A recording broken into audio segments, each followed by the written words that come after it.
आवाज माधव भाग की है।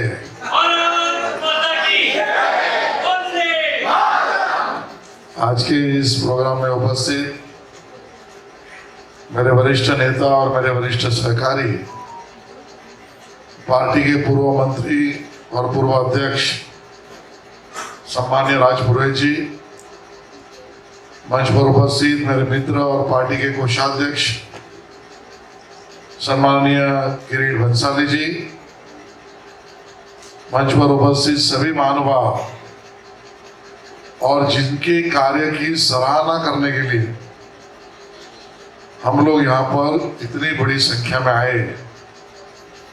वैसे मेरे मित्र, मेरे नेता, मेरे साथी, कर्मठ कार्यकर्ता और सेवक और इस भाग के लोकप्रिय नगर सेवक अतुल भाई शाह और उपस्थित सभी भाई और बहन, पूरे मुंबई में मैं घूमता हूं। आजकल तो महाराष्ट्र का भी दौरा राज्य में है, लेकिन मैं दावे के साथ कह रहा हूं, सिर्फ भाषण के लिए नहीं। पूरे महाराष्ट्र में हफ्ते में एक आध बार तो दौरा कहीं ना कोई जिले में मेरा होता है, और पूरे मुंबई में दिन में 2 बार तो कोई ना कोई जिले में मैं जाता हूं। लेकिन बावजूद उसके मैं आज यहां पर कहना चाहता हूं, और देवेंद्र जी की भाषा में कहो तो ठोक के कहना चाहता हूं कि पूरे मुंबई में, पूरे महाराष्ट्र में किसी ने अगर private vaccination centre scientifically correct, medically correct, organisationally correct, resources में करेक्ट, इन्वॉल्वमेंट में करेक्ट, अप्रोच में करेक्ट, और उसी के साथ साथ सेवा में करेक्ट, ऐसे किसी ने पूरे मुंबई में किया तो अतुल भाई शाह और उनके साथियों ने।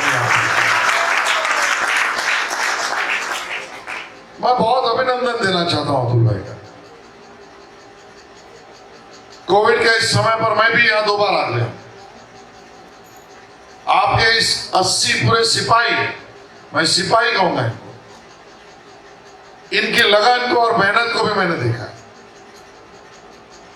याद करो दिन जब 2 साल पहले कोई ना कोई यूट्यूब पर कोई ना कोई अपने को कहता था कि चाइना में ऐसा हो गया कि लोगों को घरों के बाहर जाने नहीं दिया जा रहा है। वो यूट्यूब पर पिक्चर्स आते थे, वीडियो आता था कि लोग न निकले, इसके लिए चाइना में उनकी पुलिस लोग अंदर और बाहर दरवाजे को बाहर से क्रॉस पट्टियां ठोक देते थे कि आदमी बाहर न जाए। तब तो हमको लगता था ये क्या है, इसका क्या मतलब है। हम लोग नागरिक इस नाते बहुत चिंतित नहीं थे,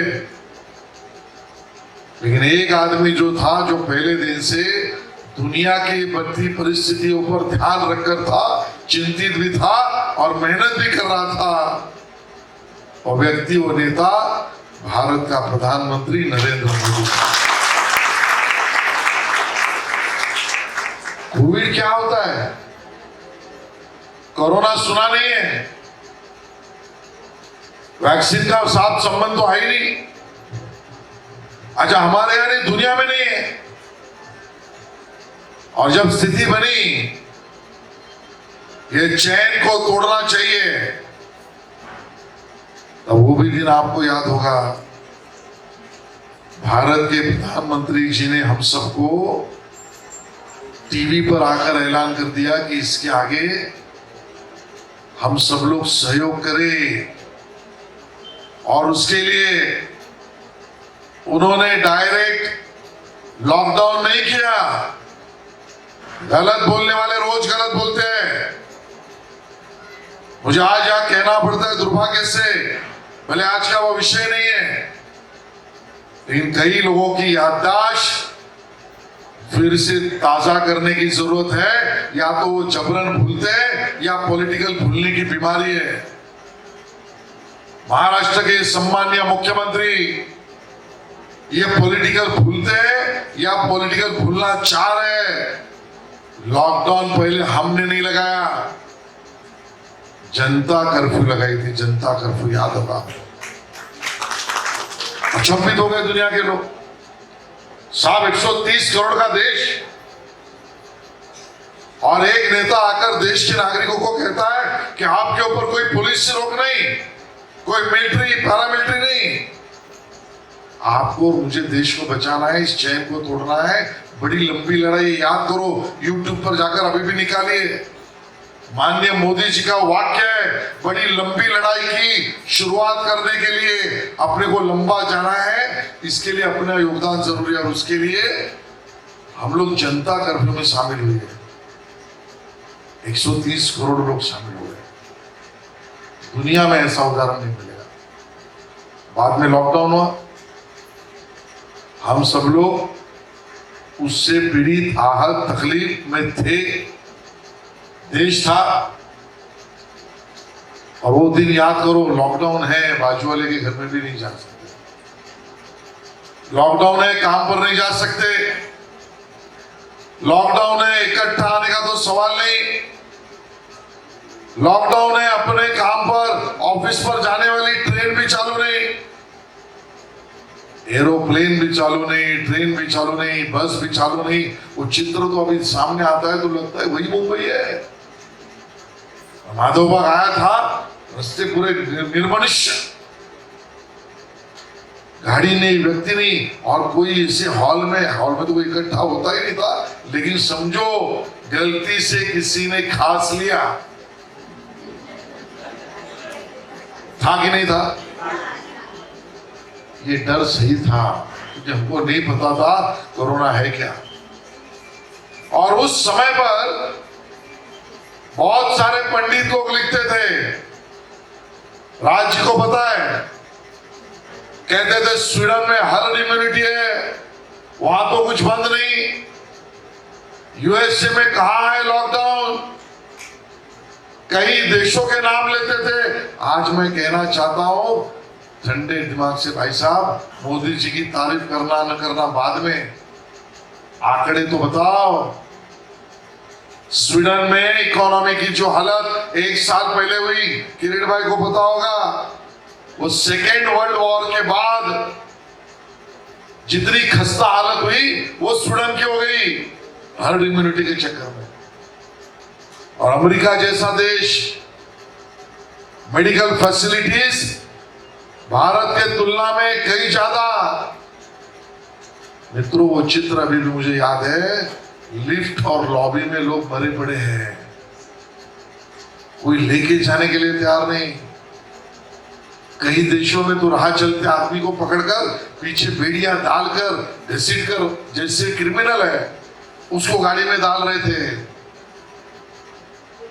मोदी जी ने जो रास्ता दिखाया, जो पूरे भारतवासियों का रास्ता था, वो रास्ता कभी लॉकडाउन, कभी डिस्ट्रिक्ट वाइज, कभी उसके नीचे, कभी तालुका वाइज, आंकड़ों के आधार पर। आज दुनिया कहती है सबसे सही रास्ता दुनिया में किसी ने लिया तो भारत ने लिया, मोदी जी ने लिया। आज दुनिया कहती है। हम सबको उसको याद कराने के लिए मैंने कहा, क्योंकि उद्धव जी की याद आजकल कम हो रही है। आरोपों के चक्कर में कल भी उन्होंने बोल दिया, परसों थाली बजा रहे हैं। अरे थाली बजाने का और कोरोना का संबंध क्या था उद्धव जी? थोड़ा आपको समझाना पड़ेगा। थाली बजाकर कोरोना को भगाओ, ये मोदी जी ने नहीं कहा। थाली बजाकर जो हमारे कोविड वॉरियर्स उस समय पर जान हथेली में लेकर सीमा पर हमारा सैनिक हो, बॉम्बे के रास्ते पर हमारा पुलिस हो, हॉस्पिटल में हमारी नर्स हो, बीएमसी में पानी सप्लाई करने वाला हमारा अधिकारी हो, या कोविड वॉरियर इस तरह से काम करने वाले ये 80 लोग हो, इनका कॉन्फिडेंस बढ़ना चाहिए था। वो कॉन्फिडेंस के लिए तालीम थी। थाली कोरोना भगाओ की नहीं थी, थाली तो बजेगी आकाश। थाली बजेगी जब मुंबई महानगर पालिका का चुनाव होगा, शिवसेना भगाओ उसके लिए होगा। आज मैं उस बात को नहीं जा रहा, मैं फिर ये कह रहा था उस समय पर जो स्थिति थी, याद करो, घर में कोई बीमार पड़े तो टेंशन, बेड नहीं मिलते थे, किसी का फोन बजे तो लगता था अरे भाई कोई हॉस्पिटल में कोई बीमार है, कहीं बेड है, किसी की दुर्भाग्यपूर्ण मृत्यु भी हुई, वहां जा नहीं सकते थे। ये स्थिति से ये देश निकला, उसका कारण वैक्सीन है। और दुनिया कहती थी कि वैक्सीन में भारत क्या करेगा। भाई साहब, भारत के पास कौन सी टेक्नोलॉजी है? यहां तो Germany, Japan, Korea, America, Europe, बहुत लोग सलाह भी दे रहे थे वहां की वैक्सीन लाओ। मुझे वो दिन याद है, मैं हैदराबाद में था। भारत के प्रधानमंत्री कोरोना के उस समय पर पूना से लेकर रेड्डी के हैदराबाद तक सब वैक्सीन निर्माता सेंटरों तक पहुंच गए थे। सिर्फ पहुंच गए थे, उन्होंने, भारत सरकार ने वैक्सीन के निर्माण के लिए पैसे भी इन्वेस्ट किए क्योंकि हमारे सबको वैक्सीन मिले। और मैं आज पूछना चाहता हूं, मीडिया के भी मेरे मित्र हैं, मुझे दुनिया का एक देश बताओ, दुनिया का एक देश बताओ कि जिसने 125-150 करोड़ वैक्सीनेशन ड्राइव किए और वो भी मुफ्त किए। दुनिया का एक देश बताओ। ना कालाबाजारी, ना दादागिरी, ना छेड़खान, ना जबरन। अरे तब तो ये महाराष्ट्र विकास आघाड़ी के लोग ये चेष्टा और कुचेष्टा करते थे, ये तो मोदी वैक्सीन है, हम नहीं लेंगे। घर वालों ने बताया तो लाइन में खड़े हो गए, हमको भी दो। इस प्रकार की राजनीति, मैं ये सब कह रहा हूं, इसकी सफलता जितने मोदी जी, केंद्र सरकार, सभी सरकार आपकी है, उससे कहीं ज्यादा अतुल भाई जैसे जो कार्यकर्ता डट के खड़े हुए, उसके कारण किया है। वैक्सीनेशन के मामले में भारत के प्रधानमंत्री जी ने नारा दिया, खुद ली, उसका प्रोटोकॉल तय किया, उम्र के हिसाब से तय किया, और उसके बाद उन्होंने कहा जगह जगह पर इसको खोलिए। बीएमसी ने भी अच्छा काम किया, उस समय पर सेंटर खोला, जो अच्छा है उसको अच्छा बोलेंगे। मैं आज कहना चाहता हूं, एक साल की पूरी लड़ाई मैंने अतुल की देखी है, उसके सभी सहकारियों की देखी है। जैसे मैंने परसों भी कहा था, उसके पहले वर्सोवा में भी कहा था, मुंबई के ट्रैफिक के प्रॉब्लम को सॉल्व करने के लिए मुंबई में 250 किलोमीटर से ज्यादा मेट्रो लाइन निर्माण करने का काम, और उसके कारण अगर मुंबई का कोई मेट्रो मैन है तो देवेंद्र फडणवीस है।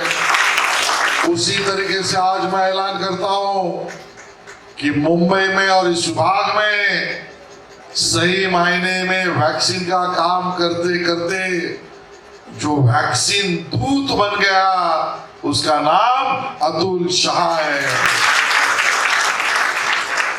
उस दौरान सेंटर के लिए जगह कोई नहीं देता था, जगह ढूंढो भाई।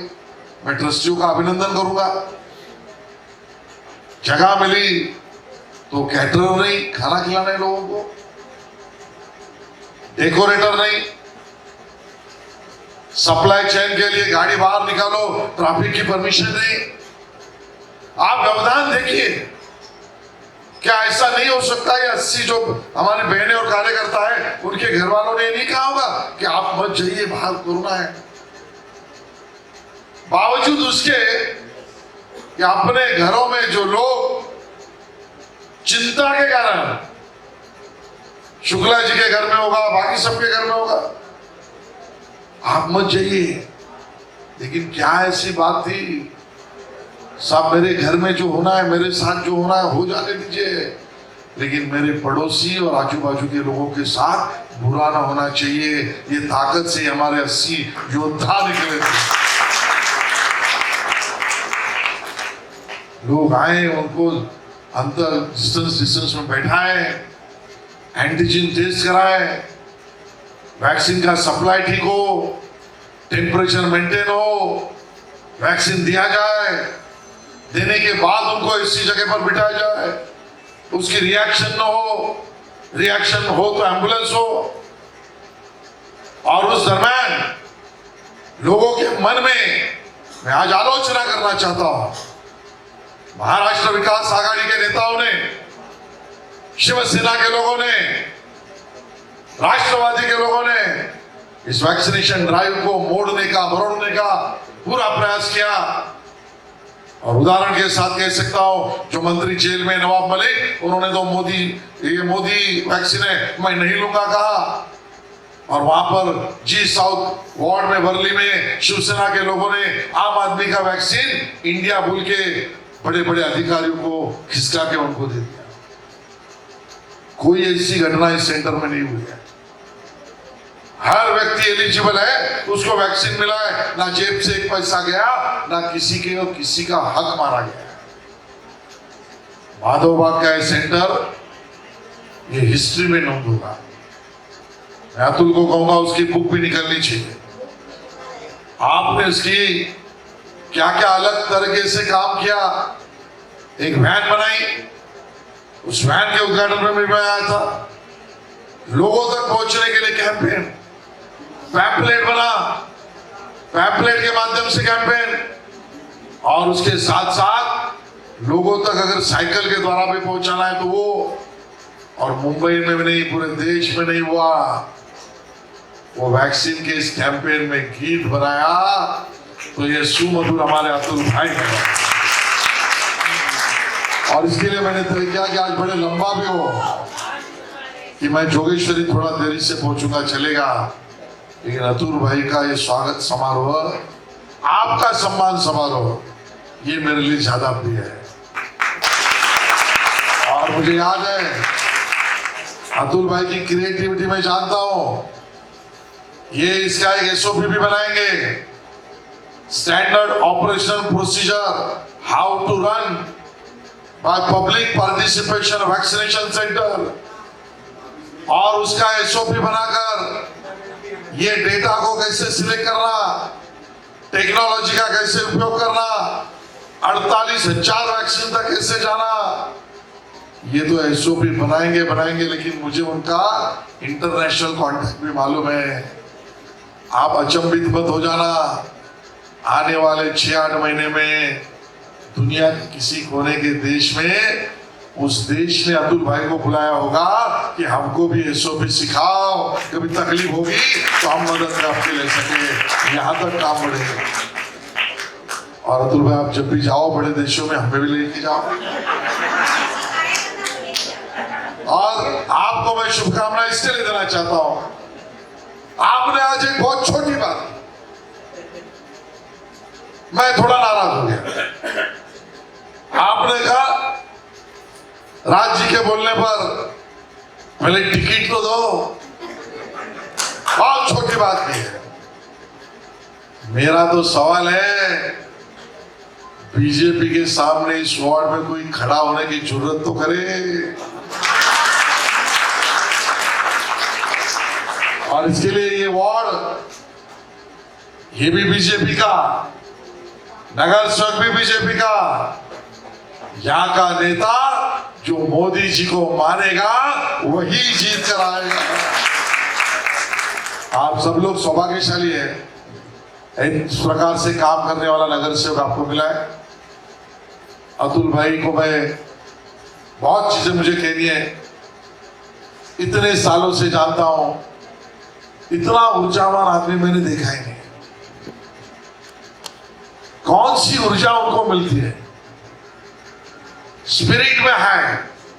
आपने सही कहा, बात करने में उत्साह, मिलने में उत्साह। मैंने कभी डाउन अतुल भाई को देखा ही नहीं, झुका हुआ नहीं देखा है, रोता हुआ नहीं देखा है, किसी के ऊपर गर्म होता नहीं देखा है, किसी को भाई अच्छा बोलने दो,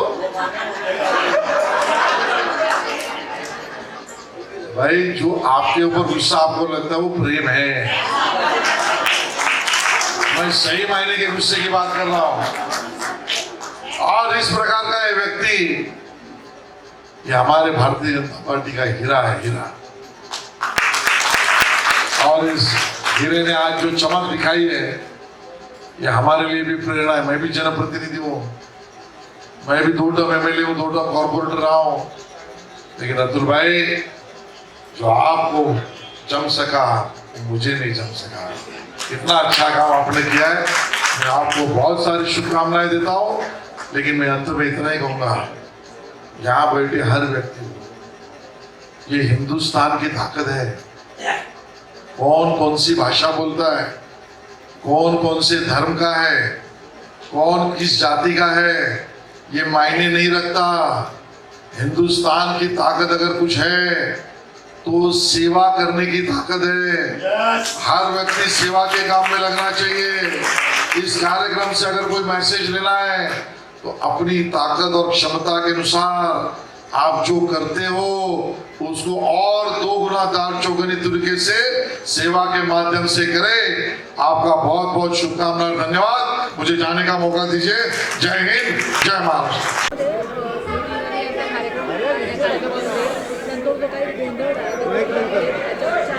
पुरुष कार्यकर्त्यांनी राष्ट्रवादीच्या महिला कार्यकर्त्यांना मारहाण केलेली आहे आणि आता व्हिडिओ सुद्धा समोर आला। मला याची संपूर्ण माहिती नाही आहे। संपूर्ण माहिती घेतल्यावर बोलणं संयुक्तिक ठरेल, पण तुम्ही विचारलेल्या प्रश्नाचा आधार जर घेतला तर मी एवढंच सांगू इच्छितो, कायदा आणि सुव्यवस्था कोणीही हातात घेण्याची गरज नाही। मग ते राष्ट्रवादीचे कार्यकर्ते असो वा भारतीय जनता पक्षाचे असो, केंद्रीय मंत्र्यांच्या तात्पुरता किंवा आवश्यकता निवासस्थानावर चाल करून जाण्याचा प्रकार राष्ट्रवादीचा असेल तर तो अयोग्य आहे आणि राष्ट्रवादीच्या कार्यकर्त्यांवर मारहाण करणं याची संपूर्णतः कारवाई ही असंयुक्तिक आणि अयोग्य आहे असं माझं मत आहे। सर, शरद पवार यांनी राज्यसभेसाठी संभाजीराजे यांना पाठिंबा दिला असंही समोर आलं। मी असं अजून ऐकलेलं नाही।